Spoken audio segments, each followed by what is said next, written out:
خداوند بخشنده مهربان، سلام عرض می‌کنم خدمت شما عزیزان دلم. امیدوارم حالتون خوب باشه و از زندگی زیباتون هم لذت ببرید. یک ویدئوی آموزشی جدید در خصوص دوره آموزشی دکتر مالی با محمد نازنینم هستیم. در خصوص عزیزانی که به سلامتی میخوان ازدواج بکنن یا ازدواج کردن صحبت میکنیم. توصیه‌های مالی و اقتصادی خیلی خوب رو من باب توصیه‌های برادرانه جهت موفقیت‌های روزافزونشون تقدیم حضورشون میکنیم تا در مسائل مالی در کیسایی که به وجود میاد تصمیمات لازم را مبذول بدارند. محمد عزیزم در خدمت هستیم. این دست از نازنینان ما چه سوالاتی داشتن؟ بفرمایید، ما در خدمتیم. سلام عرض میکنم خدمتتون، خسته نباشید. دکتر جان خدا رو شکر خیلی سوال زیاده در خصوص افرادی که تازه دارن ازدواج میکنن. خیلی سوال میاد سمتمون که یک وامی هست، وام ازدواج، که به هر طرف 300 میلیون تومان وام میدن. خیلی سوال دارن، مخصوصا اونایی که حالا مسکنشون رو دارن. سوالشون اینه که با این 300 میلیون تومانه که مثلا رو هم میشه 600 تومان، چه سرمایه گذاری میتونن بکنن؟ اصلا چیکار، اصلا سرمایه گذاری بکنن یا نه مثلا خونه رو برن بزرگتر بگیرن؟ ببین، وام ازدواج که نفری 300 میلیون تومان، تقریبا 600 میلیون تومان دستشون رو میگیره. اگر مسکن ندارن که اولویت اولشون باشه مسکن، چون برای کسی که میخواد به سلامتی ازدواج بکنه داشتن خونه مهمترین رکنه. اگه میتونن ملکشون رو تبدیل به احسن بکنن، متراژش رو بهتر بکنن، لوکیشنشون نزدیک محل کارشون باشه، اینم فکر خیلی خوبیه. در واقع توصیه خیلی مهم اینه که اینا رو پول پای تیر و تخته ندن. اینکه بریم مبل جدید بگیریم و نمیدونم لوازم آشپزخونه جدید بگیریم و چیزایی که واقعا پولشو که بدی دیگه بر نمیگرده، این کارو نکنن. ترجیحشون این باشه اگر هم نمیتونن ملکو بهتر بکنن، اگر هم نمیتونن ملکی بخرن، با 600 میلیون تومان 100 میلیون، 150 میلیون، 200 میلیون بذارن روش، تو شمال کشور میتونن زمین بگیرن.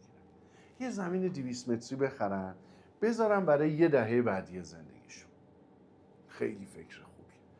با 600 میلیون تومان اگه طلا قیمت جذابی بود طلا بخرن بذارن برای 5 سال بعد زندگیشون. بذارن یه پله‌ای بشه که بعداً به سلامتی یه پس‌انداز قابل توجه میشه، با خود اون میتونن ملکشون رو تبدیل به احسن کنن. نصفشو 20 درصدشو میتونن مثلا نقره بگیرن، 30 درصدشو نقره بگیرن، 60 درصدشو دوباره میتونن طلا بگیرن. اگه آموزش دیدن، اگه حرفه‌ای هستن، میتونن 1/3شو طلا بگیرن، 1/3شو نقره، 1/3شو سهام بگیرن. هم یه درآمد سود سهامی براشون میاد، هم یه پس‌اندازی میشه برای آیندهشون. یعنی این پولو صرف چیزایی که ظاهر قضیه باشه، ضعف چیزایی که بگن آبرومون نره، آبرومون بره، برای مردم خرج نکنن، برای خودشون، برای رفاهشون و برای آیندهشون خرج بکنن. خیلی هم کار خوبیه، ولی اولویت اولشون رو بذارن صاحب خونه شدن. از اینی هم که مثلا ملک باب میل مصرفیشون رو نمیتونن بخرن، ناراحت نباشن. همه افراد در گذشته، پدر مادرای خودمون از اطراف شروع کردن، خود از اطراف شهرشون بخرن، ملکو بگیرن، یه پایه جهت خرید ملک بعدیشون میشه، بعد دوباره تبدیل به احسن کنن. این که بیان اینو مثلا یهو بدن رهن کامل توی لوکیشن خیلی خوب بشینن، ممکنه 5 سال دوام بیارن، 5 سال بعدی میگن عجب اشتباهی کردیم. پس زندگیشون رو با هم دیگه بسازن و وقتی هم که این زندگی با هم دیگه بر حسب گذر زمان ساخته بشه، واقعا لذت بخشه، واقعا کیف میکنن. عجله نکنن و نگن که مثلا خب این وام نسبت به خرج و مخارجی که وجود داره عددش کمه، هیچ کاری نمیتونیم بکنیم، بریم لااقل کیف کنیم، 4 تا سفر بریم عشق کنیم. دیدگاه بلند مدت تر داشته باشن و یک مقدار صبور باشن، قانع تر باشن. بالاخره با توجه به شرایطی که وجود داره شاید 600 میلیون تومان نتونه دردی و دوا بکنه، ولی برای شهرستان ها خیلی بهتره. برای کسی که توی خود پایتخت زندگی میکنه سخت میشه واقعا. شاید مثلا برای خرید ماشین استفاده بشه تا برای خرید مسکن، ولی اینو ناامید نشن. مثلا نگن آقا با این پول کاری نمیتونیم بکنیم، پس بریم بزنیمش به یه زخمی، یه چیزی بخریم لااقل حال کنیم، آینده رو ولش کن، حالو بچسب. نه، اگرم میخوان این کارو بکنن تعادلی بین حال و آیندهشون داشته باشن. بسیار عالی. همین موضوع در مورد حقوق دریافتی دو طرف هم هست. خیلی سوال دارن که این تقسیم این حقوق، تقسیم این درآمد رو ما دقیقاً باید چجوری انجام بدیم. مثلا باید یه بخش زیادیش رو سرمایه گذاری کنیم، یا مثلا یه مدت اینجوریه، یا همیشه تا ابد باید این کارو بکنیم. و از اون طرف بحث این هستش که فقط یک طرف کار میکنه، مثلا معمولا آقا کار میکنه. بله.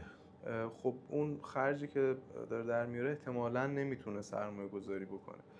آیا اینجا لازمه که اون طرف خانومه هم بره سر کار، یا نه مثلا کار دیگه ای هستش که بتونه انجام بده که یه کمک خرجی در بیاره برای خانم؟ ببین اکثر کسانی که متأهل شدن به سلامتی یا متأهل هستن، دوره مسیر سوستوز مطالعه میکنن، فرم پوزیشن مالی میفرستن، من میبینم که توی گزارش مالیشون حقوق جفتشونه، دارایی‌های جفتشون، یعنی واقعا جفتشون یکی شدن. این خیلی قشنگه، اینو ما ببینیم که جفت افراد یکی شدن. واقعا هم همینه، یعنی این نکته‌ای که وجود داره اینه که وقتی یه نفر ازدواج میکنه، رابطه مهمتر از تک تک افراده، جفتشون یکی هست. حالا اگر همسر شرایط این رو داره که بتونه استطاعت مالی داشته باشه نره سر کار خانومش، خب خیلی بهتره. اگه نه بایستی هر جفتشون کار بکنن، حالا میتونه حضوری کار بکنه یا نه میتونه آنلاین کار بکنه. الان شما مثلا با سرمایه گذاری تو بازار بورس میتونی یه درآمدی برای خود درست بکنی، به صورت آنلاین کار بکنی، تو خونه هم باشی، به امورات زندگی برسی، کارت هم بکنی، ایرادی نداره، به شرطی که بلد باشی چی کار کنی. دنبال راههای میون برو، روش‌هایی که یه شبه به ثروت برسیم، و دنبال راههای خطا رفتن هم که نباید باشه، اون راه اصولی و درستش. ولی در مجموع هر چقدر کتاب ثروتمندترین مرد بابل خیلی قشنگه، هر چقدر درصد بیشتری از حقوقشون سرمایه گذاری بکنن تا به اون خط رفاه مالی که دوست دارن برسن، عاقلانه تر. و این اول باید تعیین بشه. یعنی دو نفر باید با همدیگه مشخص بکنن آقا ما از زندگیمون چی میخوایم، چه خونه‌ای نیاز داریم، چه ماشینی نیاز داریم، چه لایف استایلی نیاز داریم، چند تا بچه نیاز داریم، بچه رو میخوایم چیکارش بکنیم، تا کجا میخوایم تلاش بکنیم برای مادیات، از کجا به بعد مرحله بهره برداری از زندگیمون رسیده. ببین دو نفر که ازدواج کردن باید معلوم بکنن که آقا فصل‌های زندگیشون از چه سنی به بعده. من قراره تا 45 سالگیم بدوم به همراه همسرم. حالا دیگه وقتی لذت بردن از زندگی چه شکلی تعریف میشه؟ میخوایم بریم مسافرت، میخوایم صله رحم بکنیم، میخوایم کار خیریه بزنیم، میخوایم چه کاری بکنیم؟ زندگی چی میخوایم؟ حالا اون ددلاین زمانی که ما میذاریم هرچی نزدیکتره نسبت به سن فعلی، پس بایستی تلاش هم بیشتر باشه، ریاضت و سختی هم بیشتر باشه، قناعت کردن هم بیشتر باشه. شما قراره مسیری که همه تو 25 سال 30 سال میرن قراره تو 15 سال بری. خب پس قراره از خیلی چیزایی که الان میخوای بزنی تا بتونی اون چیزایی که میخوای به دست بیاری زودتر بهش برسی. پس این کاملا طبیعیه که درصد از حقوق تو باید بیشتر سرمایه گذاری بکنی و از حالت کمتر استفاده بکنی. ولی اون قصد ددلاین زمانی میذاری 50 سال. خانم جان رسیدیم 50 سال، دوتایی با هم میخوایم بریم بگردیم، یه دونه میخوایم ماشین کمپر بگیریم بریم کل ایران و اصلا کشورهای اطراف و همه رو با ماشین بریم میگردیم. میدونیم این باید معلوم باشه و اصلا قبل از ازدواج ترجیحاً بررسی بشه، به نظرم بهتره. یهو نبینید دو نفر خواستهای متفاوت دارن از زندگی، بعد اینکه اینا با هم ازدواج میکنن، بعد اینا دو نفر اصلا دو تا قطب متفاوتن. خب این خیلی بده. خاص افراد از زندگی باید با هم دیگه یکی باشه و بعد اینو متوجه بشن وقتی ازدواج کردن دیگه خودشون نیستن، رابطه شونه. پس اون رابطه الان چی میخواد؟ نظر جفتشون باید اعمال بشه. بنابراین پلن مالی داشتن، تقسیم بندی فصل‌های زندگیشون بسیار بسیار کار خوبیه و اینکه خط حرص و طمع مادیاتشون معلوم بشه، خط زندگیشون هم معلوم بشه. آقا ما از این زندگی چی می‌خوایم؟ برای اون برنامه‌ریزی کنیم. بسیار عالی، ممنون. این خیلی مهمه. یه سوالی هست در خصوص این سوال، خیلی چالشی هم هست. میگن که ما میتونیم ازدواج کنیم، یعنی مراسم عروسی بگیریم، میتونیم نگیریم، پولشو بذاریم کنار توی زندگی سفر. از اون طرف وقتی که عروسی میگیرن یک کمکایی میشه دیگه، خب فامیل هر کسی که حالا دوست داشته میاد یه هدیه‌ای میاد. این نسبت رو چجوری میتونه؟ ببین اگه سود داره، اگه مجموع کادوها بیشتر از هزینه عروسیه، این کار بسیار بسیار کار خوبه. اگه کمتره که این کار توجیه اقتصادی نداره، مراسم نگرفتن بهتره. خب این واقعا قابل پیش بینی هم نیستش دیگه. واقعا هم قابل پیش بینی نیستش، ولی هر کسی حدود میتونه حدسشو بزنه. ولی به صورت کلی ساده زیستی کار خوبیه، انتظارات رو بیاریم پایین کار خوبیه. برای چیزایی که ظواهر امنن یا گذران یا خیلی زود تموم میشن خیلی هزینه نکنیم، به نفعمونه. بالاخره یکی از زیباترین شب‌های یه فرد تو زندگیش شب عروسیشه، شب ازدواجشه، مراسم دوست داری بگیره، خاطره داشته باشه، عکس بگیره، فیلم بگیره، همه اینا قشنگه، ولی حد اعتدال همه چی باید تو زندگی رعایت بشه. لذت بردن از یک رابطه عاطفی به شرایطی صورت داره که اعتدالش حفظ بشه. و یه نفر که ازدواج میکنه اولین چیزی که باید رعایت بکنه اعتدال. دیگه تو کارش باید معتدل باشه، تو محبت کردنش معتدل باشه، توی برنامه مالیش باید معتدل، تو همه چی باید اعتدال داشته باشه. تو اینم همینه. اگه به نفعشه بگیره، اگه به نفعش نیست سبک اعتدال رو رعایت بکنه و اون کار انجام بده. ولی کلا باید معتدل بشه کسی که میخواد ازدواج بکنه، چون دیگه خودش نیست. کسی که مجرده میتونه افراط و تفرید بکنه، ولی کسی که ازدواج کرده دیگه نمیتونه افراط و تفرید بکنه. میتونه، آسیب نمیبینه، آسیبش هم زیاده. در چه به نفعشه که اعتدال رو رعایت بکنه و بره جلو. و اینکه به مردم هم خب دوست دارن همه کادوی خوب بدن. اینجوری نیستش که ما بگیم که آقا مثلا چرا کادوها کم شده. من زمانی که پسر ازدواج کرد یه سکه دادم، پسر تو بعد به پسر من مثلا یه سکه بده. این نمیشه. خب بابا کی با سکه دویده که الان بتونه سکه کادو بده؟ سکه‌ای که اون موقع بوده 1,000,000 تومان الان شده 101,000,000 تومان. تازه من 10-15 میلیونش رو انداختم عشق کنم. خب این دیگه چه شکلی 100 برابرش رو بخواد کادو بده؟ میدونی؟ برای همین توی کادو دادن واقعا بایستی اعتدال رعایت بشه و انتظار برگشتش هم نباشه. یکی از نشونه‌های رشد شخصیتی که آقا یه نفر محبت میکنه انتظار همون محبت یا به همون میزان رو نداره، یعنی به چشم داشت محبت میکنه و این واقعا اتفاق افتاده. من یادم زمانی که من خودم بچه بودم، ازدواجایی که صورت میگرفت و میرفتیم، ما همیشه 1 اونس هدیه میدادیم، 1 اونس طلا. الانی که امروز داریم با هم دیگه صحبت میکنیم اونس طلا $4,200. دلار 110 تومان بر بزنم مشتری بشی 460 میلیون تومان بدون کارمزد. یعنی معمولا اینا 5% کارمزد داره میفته رو تقریبا 490-500 میلیون تومان. پس ما هر زمان که در گذشته میرفتیم هدیه میدادیم یه دونه اونس طلا هدیه میدادیم. اونس طلا تقریبا میشه 4 تا سکه هدیه میدیم. خب الان نمیتونیم بگیم که خیلی خب بردیا بیاد یه مراسم بگیره از هر کسی یه اونس بگیره. خب من بازنشسته میشدم که میدونیم مثلا یه 500 تا اونس بگیریم. خب این نمیشه یه همچین انتظاری داشت. کما اینکه دیگه انتظار یه سکه هم خیلی زیاد شده. در حد حالا پارسیانش هم ما قبول میکنیم. خب این شکلی شده دیگه. این به این صورت. بسیار عالی. هزینه ازدواج کردن رو میشه یه راهی داشت که رایگانش کرد قبل اینکه بگیرن مراسم؟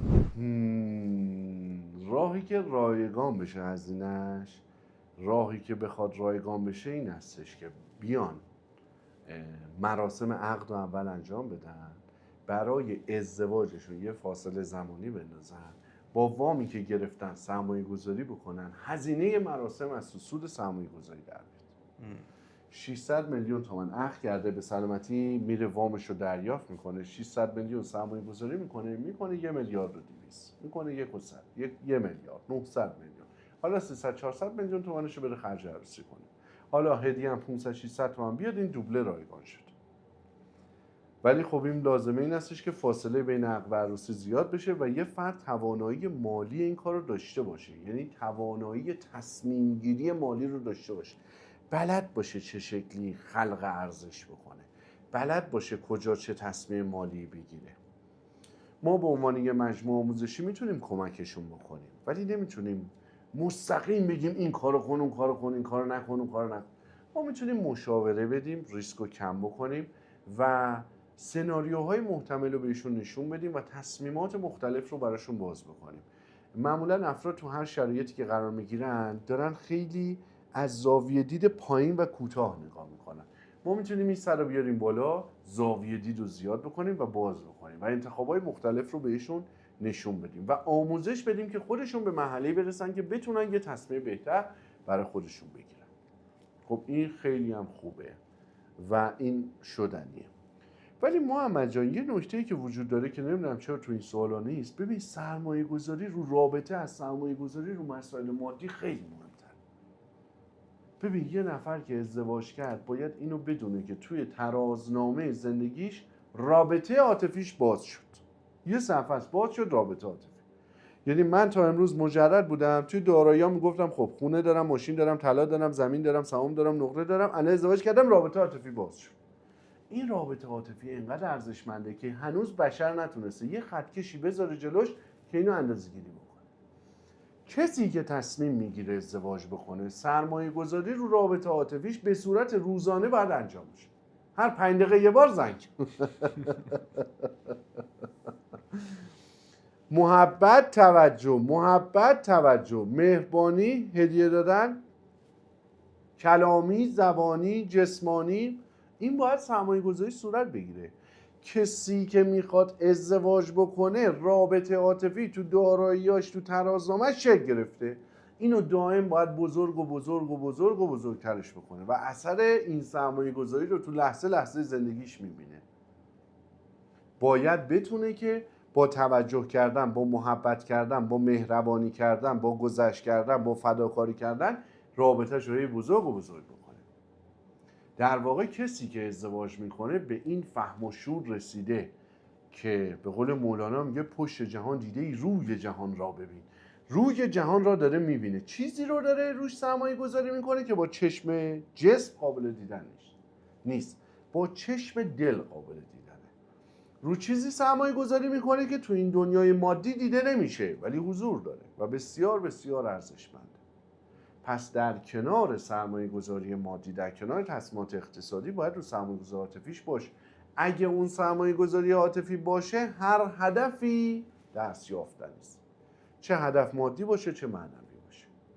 اگه سرمایه گذاری عاطفی انجام نده، فقط اولش باشه، بعد بیفته تو این که خب عادی شد، خب حالا شبیه خواهرمون شد، حالا شبیه برادرمون شد، خب حالا فلان شد، حالا بهمان شد، این دیگه اصلا به درد نمیخوره. و به دست آوردن یه چیز، حفظ کردن و بزرگ کردنش چیز دیگه. شما باید بتونی یه رابطه رو به دست بیاری و بزرگش بکنی و حفظش بکنی و سرمایه گذاری بکنی. برای همین سرمایه گذاری روی خودشون، رو خودشناسیشون، روی فرد مورد نظرشون، روی شخصیت فردشون، ساختن رابطهشون، ساختن شخصیتشون، برطرف کردن اینا همه باید صورت بگیره. دوتایی باید بشینن بگن آقا تو ایراداتت اینه، منم ایراداتم اینه، چون تو نزدیکترین فرد تو این عالم هستی به منی. پس ما دیگه بینمون میگه وز از پس پرده گفتگوی من تو، چون پرده برافتد نه تو مانی و نه من. دیگه توی بحث ازدواج این دیگه نیستش دیگه. نزدیکترین حالت ممکنه شما و نزدیکترین فردی که شما وجود داری، چه جسمی چه ذهنی، اون فردی هستش که باشه. خب پس خیلی باید بتونی باش دوست باشی، خیلی رفیق باشی، خیلی باید یارت باشه، همسرت باشه، سر یکیه، همدمت باشه. و این واقعا سخته. اینجوری نیستش که بگن آقا یکی نشست اینجا ازدواج کردی همسر شد. نمیتونی بابا، تو باید اینو واقعا به همسر بودن برسونی، به یکی بودن برسونی، به اینکه واقعا یک رابطه شکل گرفته، یک سرمایه گذاری عاطفی شکل گرفته باید واقعا برسونی. و ما توی بحث فرهنگمون خیلی اینجور چیزا باب نیست و آموزش خیلی رو اینجور چیزا صورت نگرفت. میدونی ما اصلا یه همچین چیزایی خیلی برامون ملموس نیست. فکر میکنیم تو کارمون موفقیم، ازدواجمون هم موفق میشیم. نمیشه. برای همین 80% مکافات شده. اینه که توصیه عاقلانه اینه که اصلا وقتی وارد ازدواج بشی که فهم و درک نسبت به این موضوع زیاد شده باشه. یعنی یه قسمتی از زندگی شما میشه سرمایه‌گذاری رابطه عاطفی. دیگه شما باید بتونی بری گل بخری، بتونی بری محبت کنی، بتونی بری توجه کنی، بشینی حرف بزنی، بشینی. نه اینکه مثلا شما به خاطر اینکه اون فرد رو به دست بیاری بری بشین کافی شاپ، بعد که ازدواج کردی بگی مثلا من دیگه نمیام، مثلا حوصله‌شو ندارم. خب فلان شده. تو که حوصله‌شو نداری اون موقع برای چی قبلش با پاموچلی میومدی رستوران؟ پس چرا پاموچلی میومدی الان میگی حوصله ندارم؟ که نمیشه که. تو پس به اون بلوغه نرسیدی. تو داشتی فیلم بازی میکردی، میخواستی به اون برسی، گفتی خب حالا زاماتش 4 تا کافی شاپ و 4 تا رستوران رو میریم دیگه. این بده. و باید بپذیری که آقا جان یک فرد با 1000 تا امید و آرزو داره میاد با تو میخواد زندگی بکنه. پس دنیای اون از یکی از چیزایی که توش داره تعریف میشه تویی. پس حضور تو، فکر تو، نگاه تو، توجه تو، عشق تو، مهر تو، محبت تو، اینا همه دارایی های اون زندگی اون فرده. هی به مسائل مادی و موفقیت مالی و دستگاه پوز سیار بشی که به درد نمیخوری. دستگاه پوز سیار بزرگترش هست، با آپشن‌های بالاترش هم همیشه هست. این تو بلند مدت دوام نداره. ولی رابطه عاطفی زیبا هیچ جا پیدا نمیشه. وقتی بین دو فرد یک رابطه عاطفی قشنگی وجود داره، اینو هیچ جا دیگه نمیتونه پیدا کنه. درنچه هر جا بره کل کره زمین رو بگرده پیدا نمیکنه.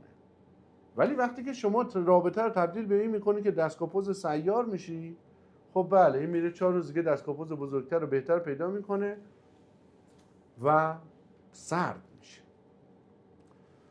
نتیجه ازدواج هم میتونه فرزند خیلی خوب باشه که خود اون میشه یکی از بزرگترین سرمایه گذاری هایی که 2 تا فرد تو زندگیشون میتونن انجام بدن. که دیگه اون فرزنده مهمترین دارایی هم مرد میشه، پدر میشه، هم مهمترین دارایی مادر میشه و اون میشه دیگه اساره و چکیده و تمام تلاش های زندگی که میره ادامه میده نسل بشر رو. اون دیگه خیلی ارزشمنده که اون دوباره باید در نمود نتیجه سرمایه گذاری عاطفی این 2 تا فرد باشه. انتقال دانش و تجربه و مهارت و آگاهی و بصیرت و از همه مهمتر ثروت باشه. ثروت رو منتقل کنی. خدا رحمت کنم به رفتگان رو. پدر بزرگم گفت بچه داری بداری. بنابراین این بچه داری واقعا هم همینه دیگه. این دیگه نتیجه این هستش که تمام مخلوقات کره زمین همین کارو میکنن که از خودگذشتگی و فداکاری از جون و مال و ذهن و فکر و همه چیشون انتقال میدن به نسل بعدی. بسیار عالی. دستون درد نکنه. هرچی میخوام ساده صحبت کنم نمیشه.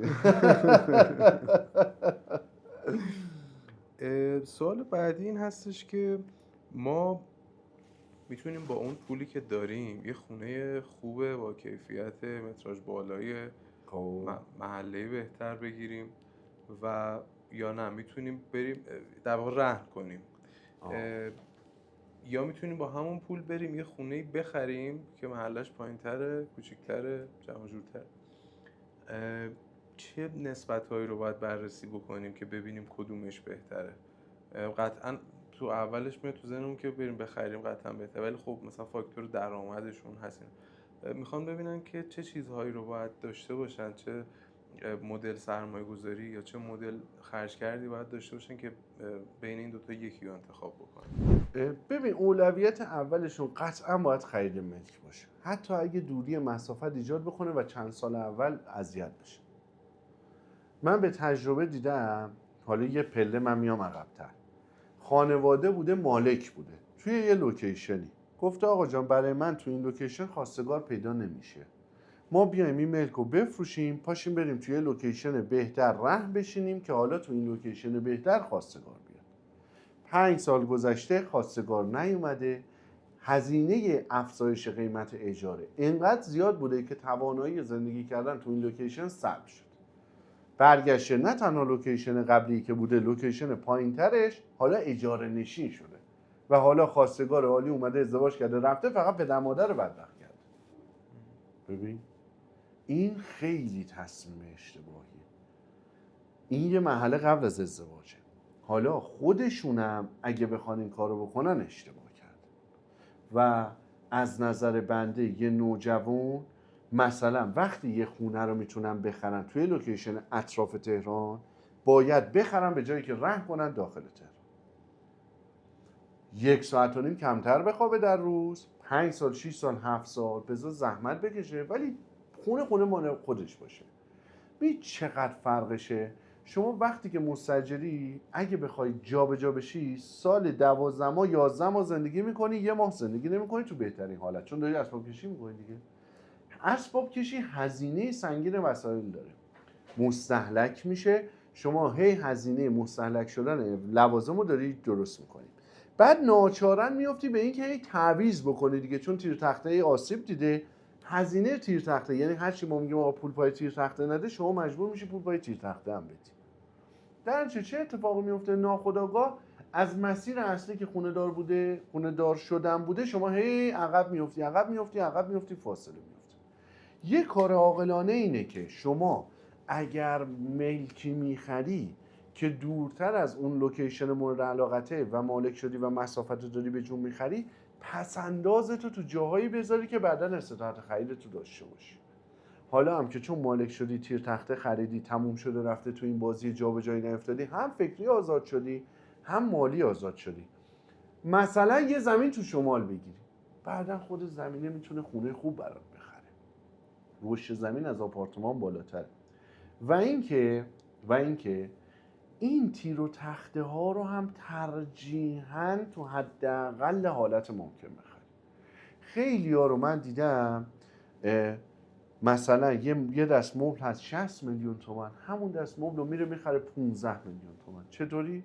میره توی سایتی پیدا میکنه، طرف خریده، نو هم هست، یه هفته 10 روز نیست، یه ماه نیست، خورده به تیپ و تاپ هم دیگه دارن میفروشنش، یعنی کالا دست دوه ولی نوه. خب این خیلی صرفه داره، شما 25% اون پولو بدی همونو بخری. همین الان من مثلا یه کیس واقعیشو سراغ دارم، کل جایزیه رو میخواد 1/4 قیمت بفروشه. خب بابا چه کاریه؟ اصراری به نو بودن داری شما، میری یه قیمت، مخصوصا تیر و تخته و صندلی و این حرفا رو، مثلا مسائلی که مثلا بحث خیلی آسیب نداره که شما وقتی ماشین رو میدی دست دوشو میخری، خود صندلیشو انگار دست دو خریدی، خود صندلی چه فرقی داره ماشین باشه یا چه فرقی داره تو خونه باشه؟ خب اینا رو پس خیلی رعایت بکنن، ترجیحشون این باشه که چیزای اینجوری پول ندن بابتش، اینا بر نمیگرده، پول پای اینا دادن واقعا بر نمیگرده. هر چیزی که بخری موقع فروشش اختلاف قیمتش زیاد باشه، از نظر من خریدش بی خود. و ساده زیستی، انسان طمعکار و سیر شدنی نیست، ذات انسان طمعکار و سیر شدنی نیست، باید بتونه رشد شخصیتی بکنه و جلوی طمع و سیری ناپذیریشو بگیره و از تنوع طلبی دست بکشه و ساده زیستی رو تو زندگیش داشته باشه، وگرنه تو خود رابطه‌ش هم به مشکل میخوره. تنوع طلبی تو اشیا، تو لوازم خونه، این بعدا آسیبش تو جاهای دیگه هم دیده میشه و این خیلی بده. مرسی. به عنوان سوال آخر، یک عزیزی پرسیده بودن که 4 میلیارد تومان سرمایه دارم و دیگه کم کم میخوام کارامو بکنم که ازدواج کنم به سلامتی. میخواستم اینن که چجوری میتونن با این 4 میلیارد تومنه یه کاری بکنن که هم درآمد واسهشون ایجاد بکنه، هم یه سرمایه گذاری باشه واسهشون. محمد جان، این بزرگواران میتونن چیکار کنن؟ میتونن با صبر کردن مثلا 1 سال، 2 سال، 3 سال، 4 سال دیگه برن سر خونه زندگیشون، بیان با رهن کامل یه ملک بهتری نسبت به ملکی که همین الان میتونن بخرن. ببین، یه توصیه به جوونا که میتونه خوب باشه توی این بخش اینه که آقا شما با 4 میلیارد الان یه خونه میتونی بخری، اگه با رهن کاملش بخوای بخری با یه ملک 4.5 میلیاردی میتونی بگیری، اگه با وام بگیری یه ملک 50-300 میتونی بگیری. رفتن به سر زندگی شخصیت رو و شروع زندگی به سلامتی متأهلیت رو یه 3 سال بنداز عقب، صبر کن. اون پول رهنه بر اساس گذر زمان هی کم و کمتر میشه، چون تورم هست، هی پول قدرت خریدش هی کم و کمتر میشه، استطاعت اون پول هی کم و کمتر میشه. پس خود وام هم همینطور، وام مسکنه یا هر مدل وامی که صلاح دونستن، این ناخودآگاه خیلی میافتن جلو.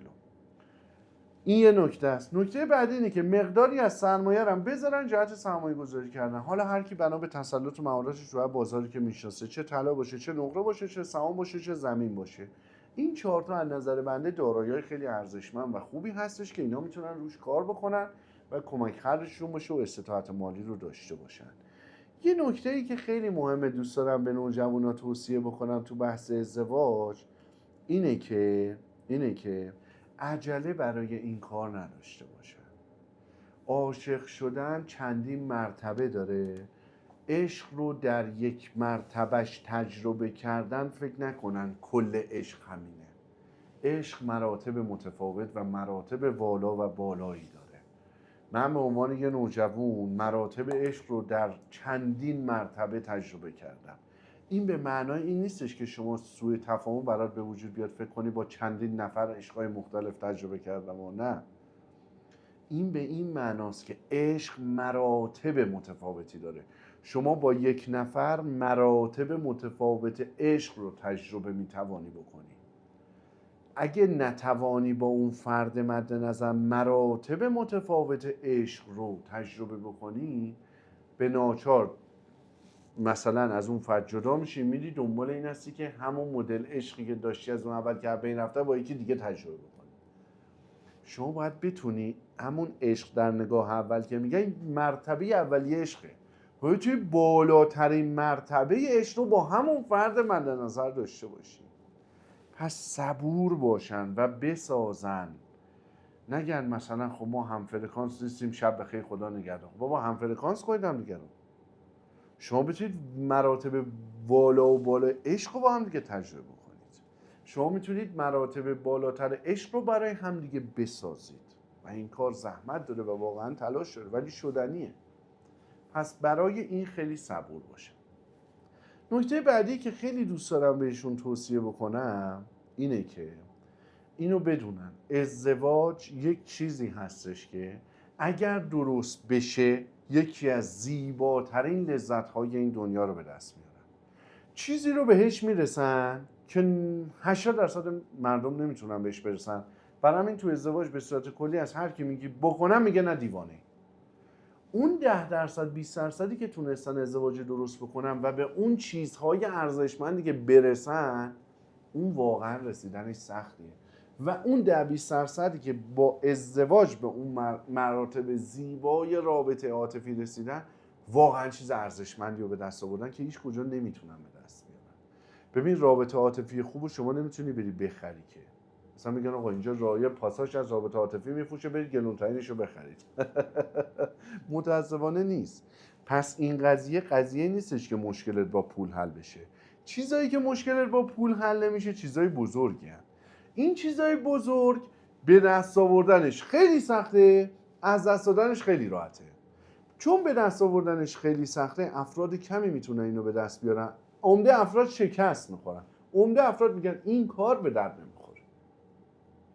ببین شما الان راجع به جراحی قلب بگو مثلا میخوای جراح قلب بشم، من نظرت چیه؟ میگه بابا نمیتونی. ببین اکثر افراد نظر میدن تو نمیتونی، ولش کن. خودش که نتونسته که. اونی که جراح قلب شده جون انسان رو نجات داده، مگه میشه به ازاش بپرسی بگه نه نمیتونی؟ میگه عالیه به شرطی که بتونی. اونی که ازدواج موفق کرده و از رابطش راضیه، اگه ازش بپرسی میگه معرکه است، ولی اصلا 10 نفر 2 نفر پیدا میکنی، 8 نفر میگن این کار به درد نمیخوره. شما طلا فروش موفق رو برو بگو طلا فروشی زدن خوبه، میگه عالیه ولی سخته. ولی طلا فروشی که ورشکست شده رو برو ازش بگو، میگه این شغل به درد نمیخوره که. پس از کی دارن مشورت میگیرن؟ از کسی مشورت بگیرن که خودش الگوی موفقیت تو اون زمینه است. مشاوره حتما داشته باشن که موفق شده تو این زمینه. توی برهه من مشاور فردی داشتم، خودش تو زمینه ازدواج مثلا اوضاعش خراب بود، خودش طلاق گرفته بود و مشاور ازدواج نمیداد، مشاور فردی میداد. بعد یه مدتی گذشت شنیدم مثلا آقای فلانی مشاور ازدواج هم از این به بعد میده. اون که به درد نمیخوره که. مثلا شما پاشی بیا پیش من بگی آقا من اومدم کمکم بکنید سرمایه‌گذاری در بورس ازت یاد بگیرم، من میگم عزیز من خودم ورشکستم مثلا. آخه خنده‌دار نیست. شما باید پیش کسی بری مشاوره بورس یاد بگیری، آموزش بورس ببینی که خودش موفق شده. باید بری پیش کسی مربی مثلا ورزش، مثلا بری پیش مربی شنا بگن که آقا بپر تو عمیق، بگن نه من بپرم غرق میشم. آخه بابا این خنده داره دیگه. اونی که طلاق گرفته که نمیتونه مشاوره ازدواج بده که. اونی که میتونه سه رابطه خوب رو از همون بیسش ابتدا. بله شما میای میبینی یه آدم 40 بار طلاق گرفته، باربارا دیانجلیس کتابش خوبه برای خوندن. اون از نظر من مشاوره ازدواج خوبی نمیتونه باشه. اگر هم میخوای مشاوره بگیری نظر فاقد اعتبارشو بشنو و عمل نکن. ناپخته است. اونی که تو اون زمینه عالی بوده اون میشه مشاوره. اون پیرمرد پیرزنی که دستش تو دست هم دیگه است، میرن سینما، راه میرن، همه با دیدنشون کیف میکنن، اون دوتا مشاوره روانشناسی رابطه. نه اونی که توی دفتر شیک نشسته خودش طلاق گرفته با منشی رابطه اشتباه داره، بعد شما میری پیش اون مشاوره ازدواج. اون به درد من نمیخوره. باید آدم درست باشه. اونی که پشت میکروفون نشسته با پشت دفترش نشسته، اونی که تو زندگیشه.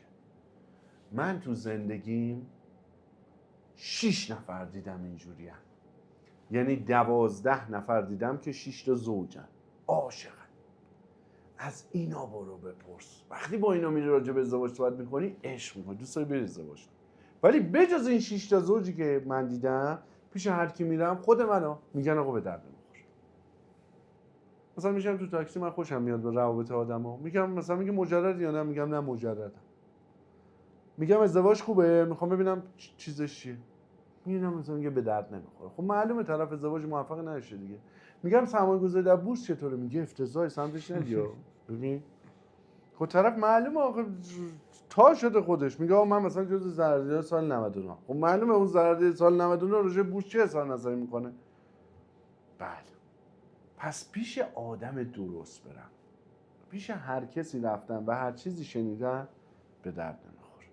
ولی اگه بتونن این کارو عالی انجام بدن، معرکه است. اگه مثل 80% این قضیه ریس به ریواردش یه مقدار نمیخونه، باید خیلی زحمت بکشی تا بتونی جزء افراد موفق بشی. پس خودشون رو آماده بکنن، مشاوره فردی برن، مشاوره کلاس گروهی بدن، روانشناسی بکنن و هر چقدر رو خودشون کار بکنن نقاط منفیشون کمتر بشه، پذیرش تعداد افراد بیشترشون بیشتر میشه و اتفاقا ازدواجشون راحت‌تر میشه. از نظر بنده کسی که 40 سالش شده و رو رشد شخصیتیش کار کرده خیلی ازدواج راحت‌تری میکنه، علی‌رغم اینکه شما تو جامعه اینو نمیشنوید. میگن آقا طرف 40 سالش عاقل شده دیگه ازدواج میکنه. نه، 40 ساله‌ای که تو رشد شخصیتیش کار کرده پذیرشش زیاده، پس اتفاقا با طیف بیشتری از افراد میتونه ازدواج کنه. اونی که سنش پایینه خب پذیرشش هم کمه، اتفاقا با طیف کمتری میتونه ازدواج بکنه. پس رشد شخصیتی عامل تعیین کننده طیف ازدواج. ولی معمولا میگن کبوتر با کبوتر باز با باز کند پرواز، و اگر تونستن ازدواج خیلی راحتی انجام بدن، این نه تنها مربوط به ازدواج، برای همه چی، اگر تونستی هر چیزی رو خیلی راحت به دست بیاری بدون هزینه زیاد، شک نکن که هزینه نگهداریت سنگینه. اگر دیدی هزینه به دست آوردنت سنگینه، شک نکن هزینه نگهداریت کمتره. این قضیه یک اصل زندگیه که فقط معطوف ازدواج نیست. اگه تونستی یه ازدواج ساده بکنی، خب هزینه به دست آوردن سبک شد، حالا هزینه نگهداری سنگینه. اگه تونستی یه ماشین رو خیلی راحت بخری، مثلا گفتی ما آلمانی رو خریدیم 1 میلیارد، خب عالیه مبارکت باشه، هزینه نگهداریش سنگینه. اگه تونستی یه شغل رو راحت به دست بیاری، هزینه ایستادن اونجا سخت میشه. ولی اگه یه شغل رو سخت به دست آوردی، هزینه اونجا موندنت دیگه راحته. این در خصوص همه چیز صادقه. این گیجه رو حواسشون مردم باشه. عزیزم امیدوارم هم شما، من که ازم گذشته، هم شما، هم تک تک بچه‌هایی که این ویدیو رو میبینن، هم کسانی که ازشون گذشته باید تلاش بکنن، هم کسانی که ازشون نگذشته انتخاب خوب بکنن، همه ازدواج‌های خوب بکنن، هم با همسرشون، هم با خدای خودشون، هم با تمام چیزهایی که تو این زندگی دارن. زوج شدن، یکی شدن، یکی از نشونه‌های موفقیت یک فرد در زمینه معنویش. اگر هر کسی بتواند با کل عالم هستی و با پروردگارش یکی بشه، به بالاترین درجات موفقیت معنوی رسیده. پس ازدواج کردن و یکی شدن با یک فرد با جنس مخالف یکی از نمودهای موفقیت در سطح کلان دنیاست. امیدوارم در تمام مراحل زیبای زندگیشون افراد عاشق باشن، با کارشون ازدواج بکنن، یکی بشن با وسیله هایی که دارن ازدواج بکنن یکی بشن، با همسرشون یکی بشن، با خدای خودشون یکی بشن، با خالقشون، با هستی، با کل عالم هستی، با همه چیز یکی بشن. یکی شدن راز موفقیت و انتهای موفقیت یک فرده. یه نفر با وسیله نقلیه‌اش یکی شده، میره تو پیست، رتبه 1 اتومبیل رانی رو میاره، رتبه 1 موتورسواری رو میاره، رتبه 1 هنرهای رزمی رو میاره. پس یکی شدنه که عامل موفقیت و انتهای موفقیت. اگه بتونن یکی بشن واقعا موفق شدن، چه در ازدواج چه در هر زمینه زندگی. براتون بهترینا رو آرزو میکنم. برای ما کامنت بکنید پیشنهادتون برای عزیزانی که میخوان ازدواج بکنن یا ازدواج کردن چیه، نظرتون اینه که ازدواج بکنیم یا نکنیم. پیرشی الهی عزیز دلم.